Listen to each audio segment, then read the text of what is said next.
not UK. This is not what you call US, wherein females have the courage to go and report their atrocities. Because in Indian society, this is considered as shame or stigma. What does it mean?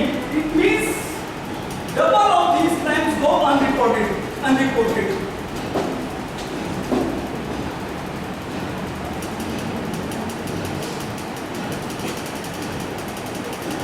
If there is a problem, there is solution too. You have to focus on solution as well. Because you all are engineering students, and you have capability. That's why you are getting in this college, and many of you will become successful architect. Many of you will start your own companies. Some of you will work with MNCs. Some of you will join government companies. You have it in you. That's why you are working in your student of this college. If there is a problem, there is a solution too. For example, you are also coming across certain architectural challenges. You work on solutions. In the same manner, we have discussed so many things about atrocities against women which are being inflicted. If we talk about solution about crime, can you identify this? Very simple. So, this is one of the pillars of democracy.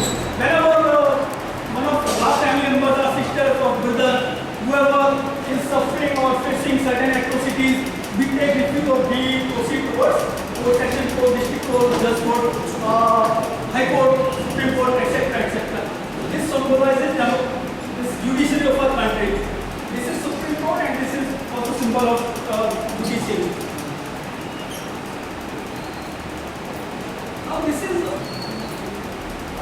Now this whole judicial system, it works on a certain parameters or certain well-defined laws, articles. If we talk about laws or rights enshrined in our constitution, everything is clear. We want to give, or we are giving equal rights to women. For example, this talks about equality before the law, Article 14, right? Then the second point, it talks about no discrimination, equality of opportunity, equal pay for equal work.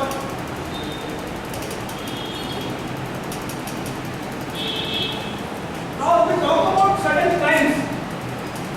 For example, rape is covered under section 376, kidnapping is covered under section 360, 673, homicide or dowry rape is covered under section 302, 304, torture, molestation, harassment, the immoral trafficking, dowry prohibition, regulation and prevention of prenatal diagnostics, commission of certain, almost everything we are covering. You talk about molestation, you talk about dowry rape, and you talk about organic harassment, whatever. We have law for everything.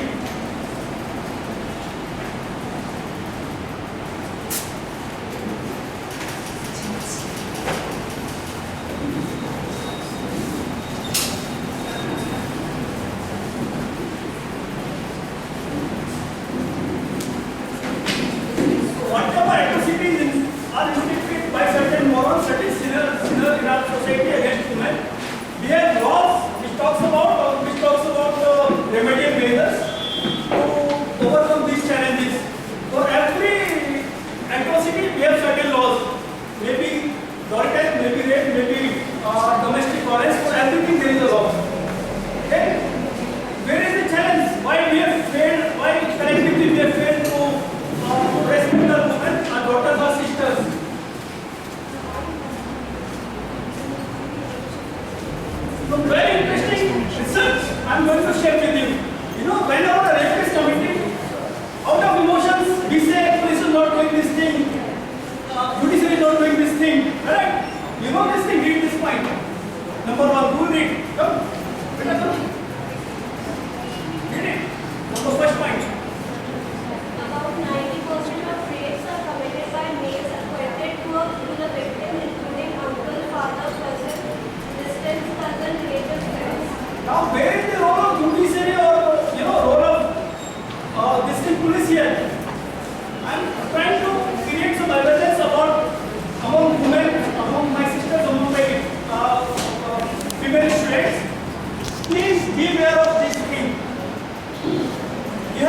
very much careful.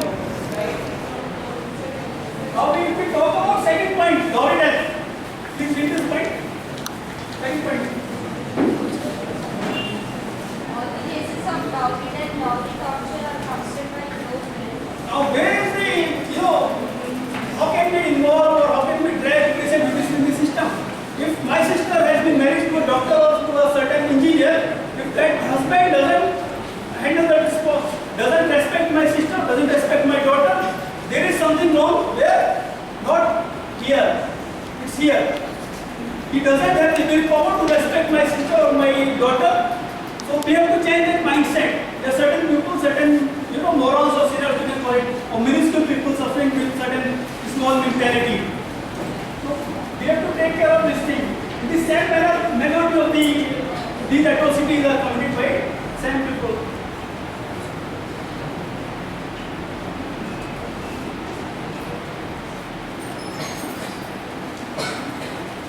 Now, in medical or in medical terms, we use the term prevention is the best cure. Here also, if I am creating awareness, but if we talk about psychological things, there are certain people who will be criminals. This is for sure. Maybe 5% or 2-3%. I can bring about a paradigm shift in certain people who are educated and who know this whole issue and who understand all these things. But for criminals or for certain morals, we have to be very much careful. These are the sections for female students as well as for male students. So most of us we have sisters or daughters. Whenever you are leaving your home, keep your parents, guardian informed with whom you are going, why you are going, where you are going. Second point, don't trust people blindly. If somebody is elegantly dressed or looking dapper in a Levi's jeans or in a high-fi Tommy figure shirt, don't create some impression. He is a smart guy, he may be smart by appearance, from appearance point of view, but don't trust people blindly. Identify analytical behavior at the earliest. As you all are engineering students, you know what is ethical, what is unethical. I don't have to tell you. If somebody is, encroaching your privacy, somebody is encroaching your freedom, raise that issue. Don't give leeway of freedom to that person, stranger person, maybe your friend, maybe your place relative. Raise that issue then and there. Now, if somebody is trying to encroach your privacy, what you will do? Because this is common practice in females in India. They will keep on enduring that pain, and all of a sudden they will burst in tears, and then that whole process will start, judiciary and courtroom, police, etc. etc. Now, if somebody is harassing you, don't keep mum. Keep this mind. Who will come forward?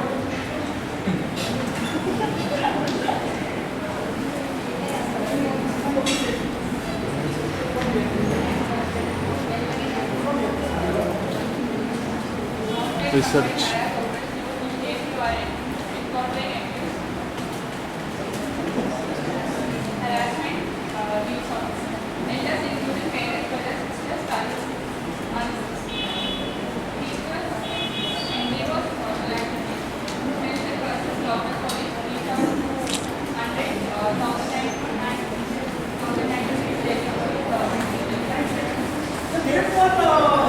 National Commission for Women. How many people have heard about this? NCW?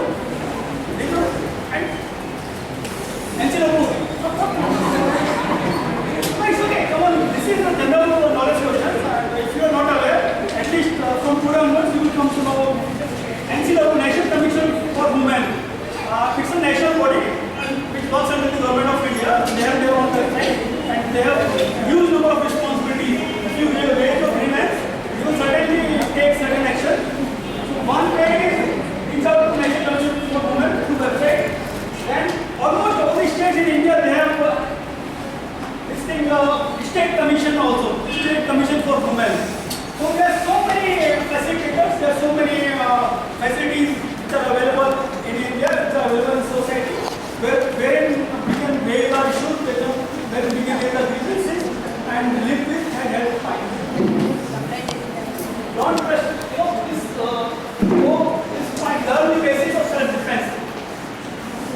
never know when some sort of grievance will be followed you.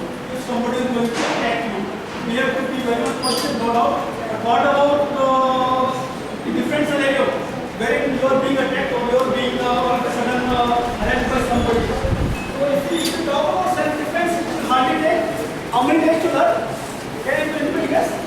Self-defense means some sort of judo, karate, or kickboxing. 15 days max, not more than that. So knowledge is power and ideas rule the world. Simple. And keep chili powder with you. This is also one section. Don't take it otherwise. See, I have just shared one thing. Think for the best and be prepared for the worst. If you ask me, when I was in college, I wanted to become so well, I was also fraught with so many dreams. I always wanted to become a government officer. Some stars here and there, wherein I can bring about a change in society. I always wanted to become a government officer. Then, worst part was, I wasn't able to accomplish that dream. Then there were certain other things which I loved. That one of that thing is writing or journalism. I am a writer by profession, so I was mentally prepared. If I am not going to be selected by certain government department, there are certain other professions which I love. In the same manner, things for the best and prepared for the worst. So don't take it as a normal thing. We have to remain positive. Even if we talk about there is one very shocking data which I am going to share about your profession only. I am into research and development. There are so many companies wherein I have got two MNCs also. I used to prepare business proposals, request for proposals out of tender document. Once I was preparing a proposal for a US sort of company, they wanted to know how many engineers we are producing. This one interesting fact I am sharing with you. Around 9 lakh engineers we are producing every year. Out of those 9 lakhs, 33% are being produced by AP. Out of those 9 lakhs, hardly 20% have the ability to remain successful in life. So, develop certain skills. Normal degrees are not going to fetch you big jobs.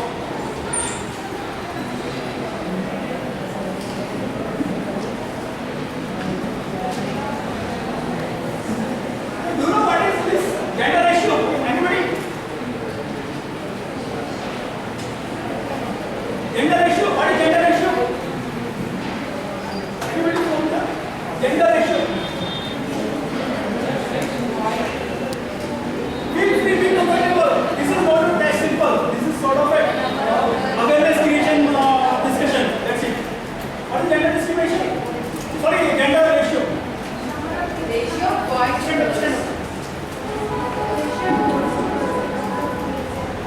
How many males? How many girls? Almost 50% she is giving that answer. Yes. Almost 50% she is right. Still 50% answer pending. Anybody else? Number of females per 1,000 boys. That is for gender ratio. So gender ratio is a very good indicator. If a country is showing a gender ratio of around say 995 or 990, it means females are especially there.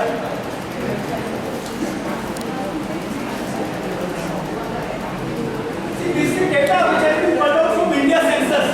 India Census is a government of India establishment. They are responsible for carrying out census responsibilities, census duties. And one of the important indicators in census data is gender ratio. If we go through all these gender ratio, this census, in 2011 the latest gender ratio census data, it reflects 940 females per 1,000 males. We are short of how many? 60 females per 1,000. It means women are discriminated or girls are discriminated in this country. And we are short of how many females? In crores. In crores.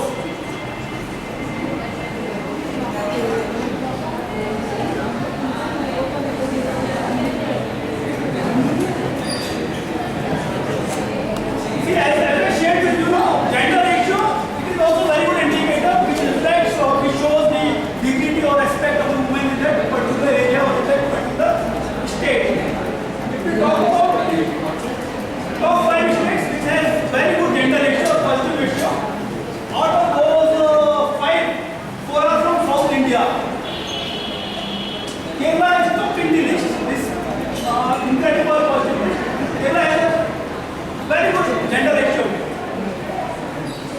females are more there than males.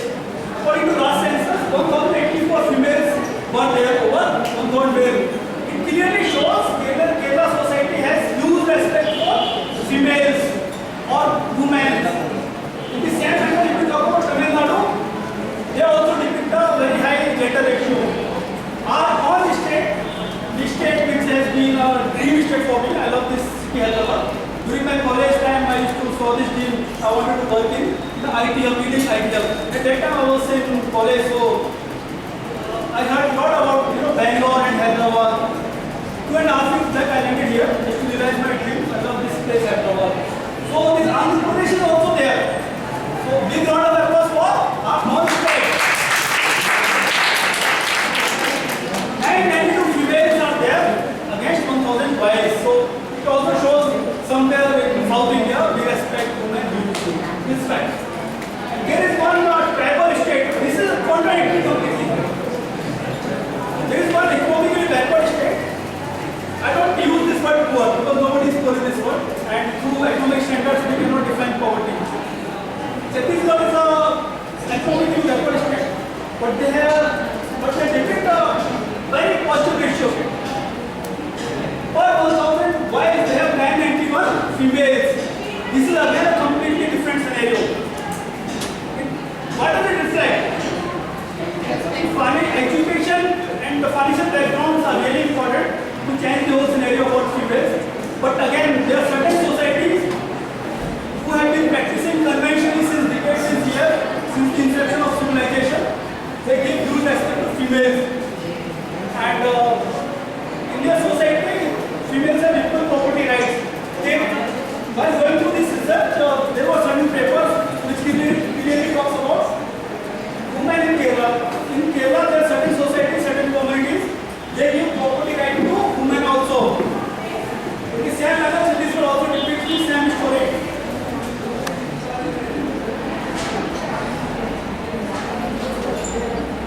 Now, one query for somebody in backbencher.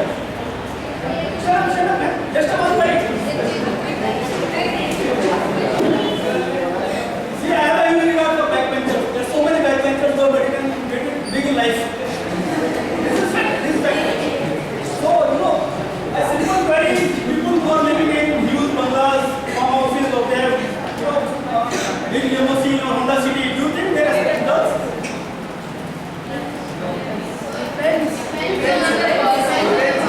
What's your name? आपका नाम बताओ नहीं करो Ritwik you don't know about almost see why I share this question Punjab most of you are aware about this state as I am from North West I live in Punjab also in Punjab almost every house has somebody working in Gulf or somebody working in US or Canada this fact every house and Punjab depicts a very poor gender ratio. So wealth has nothing to do with gender ratio or female dignity. It is here only, simple. Education plays a big role, but yes, we have to bring about a paradigm shift in mentality of the people.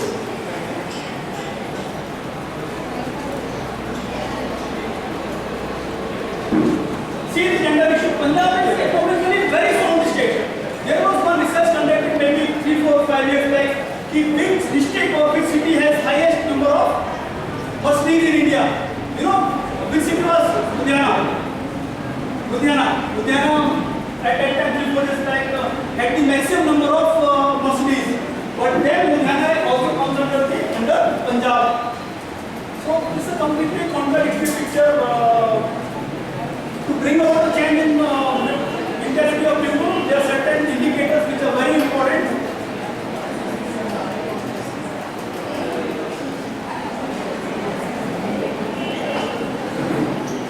So why this mass hysteria, pressure, madness for boy child?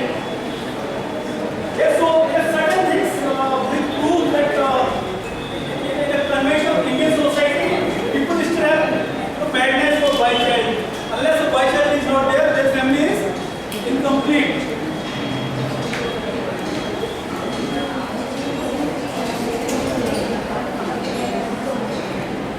Somebody from here,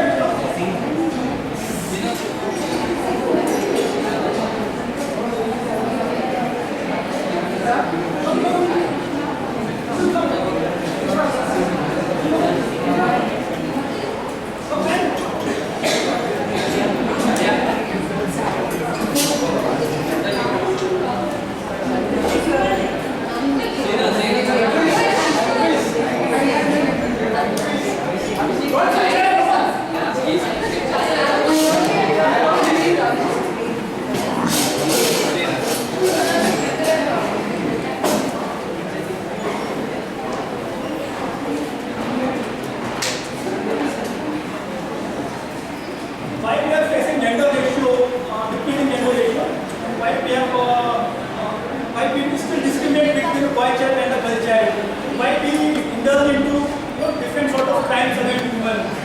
These are certain points which we focus on this important issue.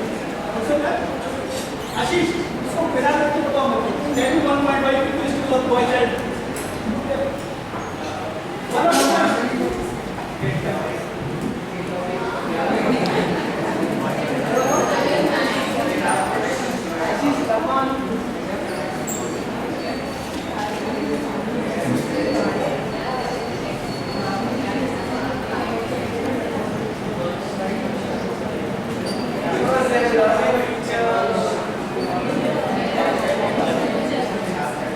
Almost 2-3 good points is covered person there. Actually clear only.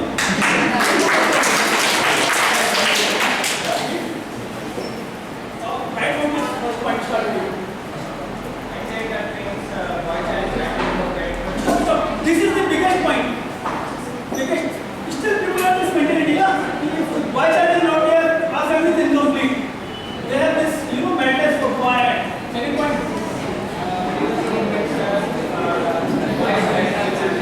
All convention, people still think boy child is born to bring amendment for family. Right? So, anybody about this point? What is patriarchal society? This is also one of the issues why we still inflict discrimination against women. There are certain, this is an age-old story actually. Patriarchal society. Indian societies built around this patriarchal substance. Patriarchal means society which is based on male values, male domination exactly, and wherein male head of the family is a decision maker. He is somebody who controls the family. If a woman tries to come out of that shell, they will say better be charmed or better mind your kids. That is called patriarchal society.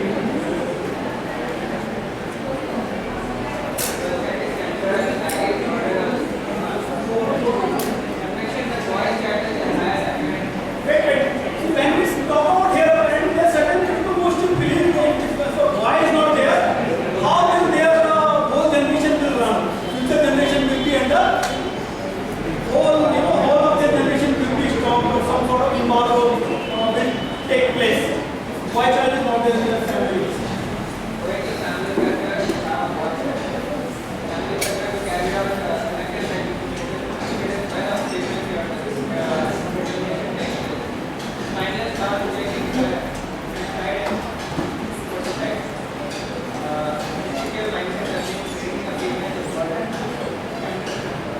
This also plays a big role somewhere. Parents feel if a girl is born right from the birth, they will have to start accumulating a dowry. They will have to start investing money somewhere for the future of that female. Conventional dowries there, this is the mindset. There are certain laws which have failed to curtail the practice of infanticide. After that, Ashish. Alright, Ashish. We are creating some sort of awareness here. And my main focus is you are my audience friends. Because you are the future of this nation. Yes, you can make it big like that. So many people will become disrespect. Some of you maybe here and there will struggle. But most of you will become big like this. But now Ashish, question is on you. One question for you. Will you take dowry?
First question goes to you.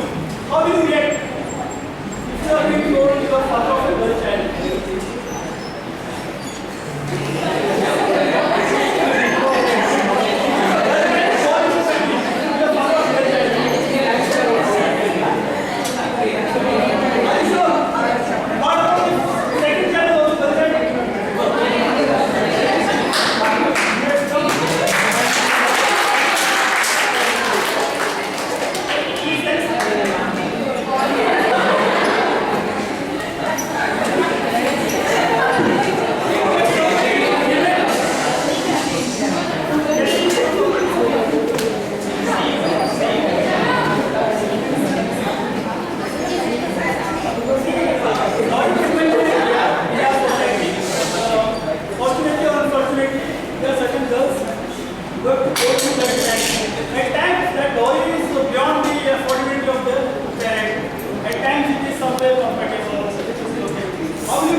थोड़ा निकालो speech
Initially, I'm talking about. So when she was selected for aeronautical engineering in Punjab University, one of her male professor who was, when she was going through counseling session, that guy told her, this is not a ladies field. That male professor told her, this is not a ladies field. This field is done for males only. And she completely proved everybody wrong. She wrote history for India. She went on to do her MSc also and PhD also from USA. And she worked with NASA also. During some unfortunate,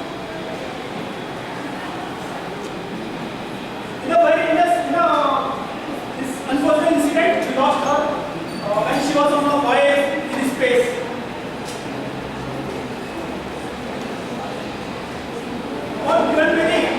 She is the first IPS officer in India. She is the first female IPS officer in Indian history. So, this whole thinking of this whole scenario that only guys can bring amendment for family is completely wrong. It's completely false flag. So, there are so many females who have brought amendment for their families.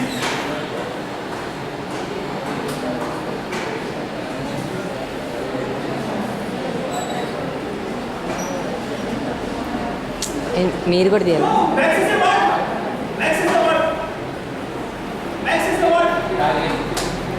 It is similar to Nobel of Asia award. Kiran Bedi was bestowed with this award for her services.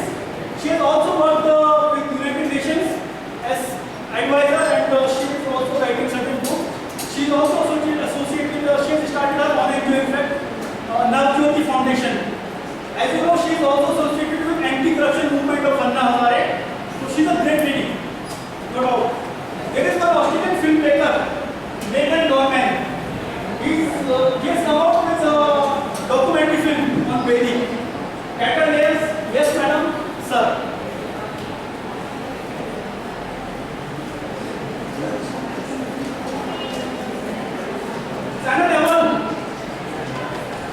She is the highest ranked badminton player in the history of India. At present, she is seated as number 2 in world. And because of her achievements, because of her games, 2-3 quotations were created by journalists or some media people, maybe by some common man like you. See, if we talk about top female badminton players, top 20, maybe 80% are from China. She is one of the few players who is combating the might of Chinese players. And there is one very common Hindi saying whenever she is playing Chinese player. एक तरफ है China, दूसरी तरफ है जोर से बोलो, एक तरफ है चाइना, दूसरी तरफ है China. Yes, because I was following her game. She's completely different person in her point of view. There is one more saying which has been created for her only because of her incredible achievements of personality. China versus China. Because we talk, you can analyze Chinese players, badminton players. In the top 20, I believe around 70-80% are from China or either from Indonesia. China is one of the players who is giving them good fight.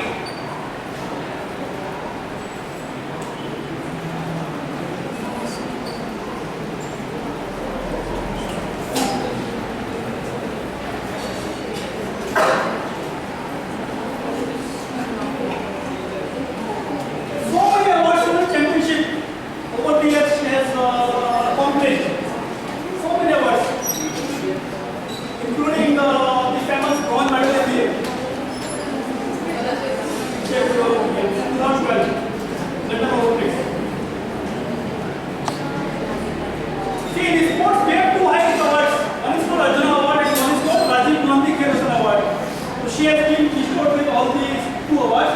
There is one more senior award called Padam Shri. She has been decorated with that award also.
See the medals, see the victories. So many awards she has won.